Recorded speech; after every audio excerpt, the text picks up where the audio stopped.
about you, Earlene? How about you, Earlene? Bonnie and I shared a lot through the years. Some of it good and some of it not so good.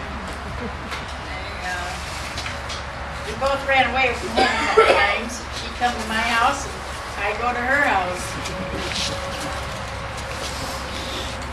We spent a lot of Christmases together baking and cooking and making all kinds of candy. And she taught me sew. Every time I run into a problem, I'd run across the yard and say, Bonnie, help, I screwed it up again. And she'd say, figures. She was, like Neil says, unbelievably organized, and I was just about as unbelievably unorganized as she was organized, so we made a good twosome. I used to like to say that if you gave her some wallpaper and some coffee cans and a couple of orange crates, she could decorate a whole house. She could. She was very much so. Kay, would you like to say anything? I lived in the country and, I wasn't with, but we didn't run around with the kids young. I stayed in the country, we didn't really come in the town. I wasn't really part of the young years. But as we got older, our class, we just reach out and we kept bringing in more, and we have just had such good picnics out to Potawatomi. Every time Joyce comes up for the summer, we have a picnic, maybe 2 or 3 a year. And I really appreciate the time that we came back together and friends. And we're pretty good, for our class. We're pretty good. We're a close class. We all like each other and support each other. Bonnie used to tell me about some of the good times that she had. A lot of names that I've heard, I recognize the name when I'd hear it, but I never connected it with a face, but I've done a little bit of that today. Have you seen Donna here today? Donna's here today. No, I don't believe I have. I don't know where she's at right now. There. She must have some tale to tell. Yeah, Donna. Oh, well, Donna, I bet you can tell us something. I'm sitting here trying to think. The only thing I remember is her and I skipping school one time. Now we had to be young teenagers, probably like 13. What'd we do? We went to the cemetery. That's where we spent the day when we skipped school, at the cemetery. That big ball down there, the big cement thing. Bonnie was monkeying around down there, fell off it, right flat on her back. That was the end of our playing around in the cemetery. We used to have some good times there. Go to the gravel pit where we used to go swimming. Combs' gravel pit. Yeah. I looked at those pictures. She's got more pictures of me when I was younger than I think I got. I was amazed. Speaking of those pictures, I think she's got more of my husband than I've got. Being a small school, we all dated the same guys. And I think everybody dated my husband before I got him. Now, I guess if you haven't been over, we've got 2 or 3 albums here that, like I say, one is strictly of her youth and going to school and all, and then there's another one there that is from when we got married, and there's also pictures of some other trips that we took. She loved to travel, and we tried to do it as often as we could. And hope you'll look these over, and they'll be available out here for a while. When I've talked to Bonnie on the phone since she's been in Florida, I've called her. Somebody started asking me about her, and so I just give her a call.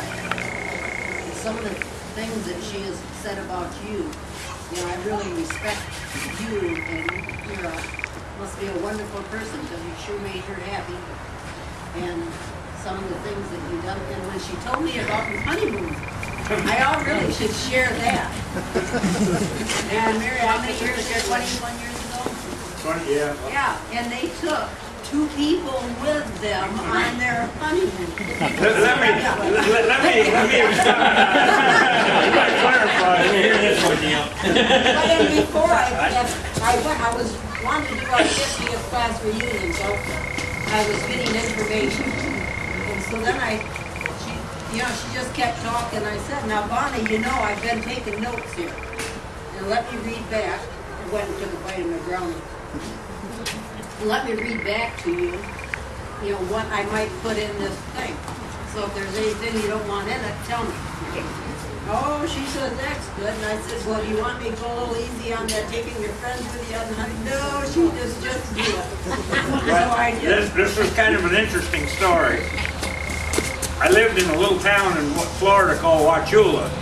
And Wauchula was probably one of the most racist towns in the entire state.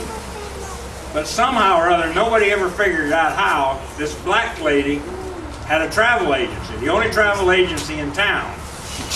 And I didn't have much money at the time. And so I went up and I said, I'm getting married and I need a cheap trip for a honeymoon. And she says, I got just the thing for you. I said, well, is it expensive? Oh no, she said, this is a bargain. Now you're going to laugh at me, but I swear to God this is the truth. She says it's $99 per person. You're going to get on a ship and you're going to go to Freeport, Bahama, and you're going to be there for 3 nights and 4 days. And it's going to cost $99 per person. Well, being the Irishman that I am, I said, well, that sounds like a pretty good deal. So I said, if it's only $99, I said, maybe I'll get 4 tickets instead of 2. So there's this friends of ours, couple that were going to stand up with us. We got married in the city of Sebring. There's a circle in the center of town, and there's a park in it, and that's where we got married. And so this other couple was going to stand up with us, and he worked for one of the cement companies that I did business with when I was in the concrete business. So I said, Tully, you and Carol are going on the honeymoon with, now I call her Charlie. Now y'all know her, most of you, as Bonnie, but in Florida, she was known as Charlie. So I have to be careful where I'm talking, whether I call her Bonnie or Charlie. But anyway, I said, you and Carol are going to go with us on this. And he said, well, I'm not sure my boss will let me off. I said, well, you just tell your boss that you got 2 choices. He can either let you off, or I'm not going to buy any more cement from him. So his boss says, take as long as you need. Well, when I explained to him that this whole trip was going to cost $99, and this included the motel too. And they said, well, this boat we're going to be on, do we have to row it to the bottom?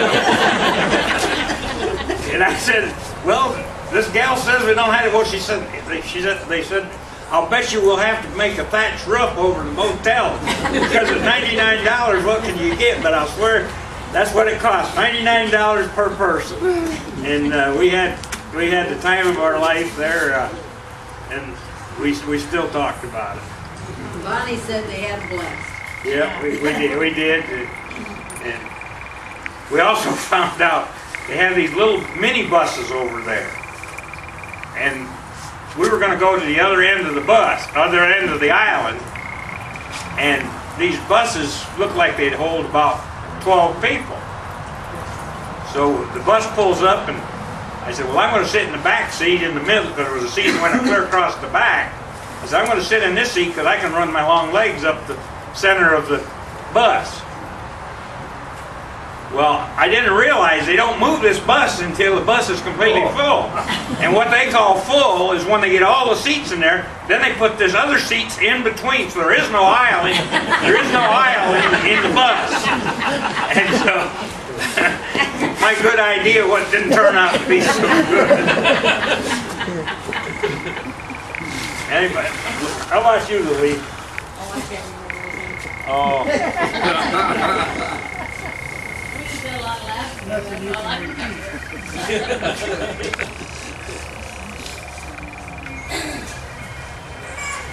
Well, this was done, if anybody thinks that maybe this one was a little different than some funerals, this was done, our daughter, where is it?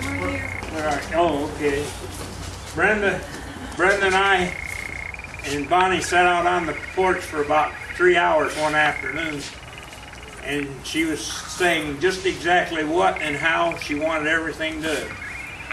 And she went right down the line, and then after her death, we found a letter on the computer, on her computer, that she'd written to me January 9th of '09. And she said she hoped I wasn't angry with her because she hadn't told me. But she went right down the line. She said, I don't want flowers, I don't want a funeral, I don't want a memorial, I want a picnic, I don't want it to be a pity party, I want people to laugh and remember the good times and forget about the bad. And I think that's pretty much what we've done today. And she kind of ended it with, I want my ashes put in the creek down here. And she said, that way I'll always be on the farm with you. And so that's what we're going to do next. I'm not exactly sure how we're going to get down there. Any of you that have pickups that are got four-wheel drive, I mean, I don't think you need the four-wheel drive, but we can park quite a few if we can load what we can in it. And then Jake, were they going to use that little? Yeah. They got a little enclosed trailer out here because it's a little too far to walk, but we can get you up there pretty close, and we'd certainly like to have you come down for the rest of the memorial there. All I got to say is she was a classy lady.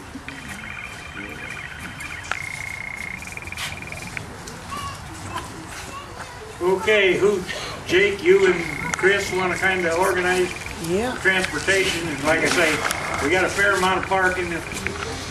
We won't leave anybody stuck down there, because we'll get you out if you get stuck. Not right away, but sometime before night.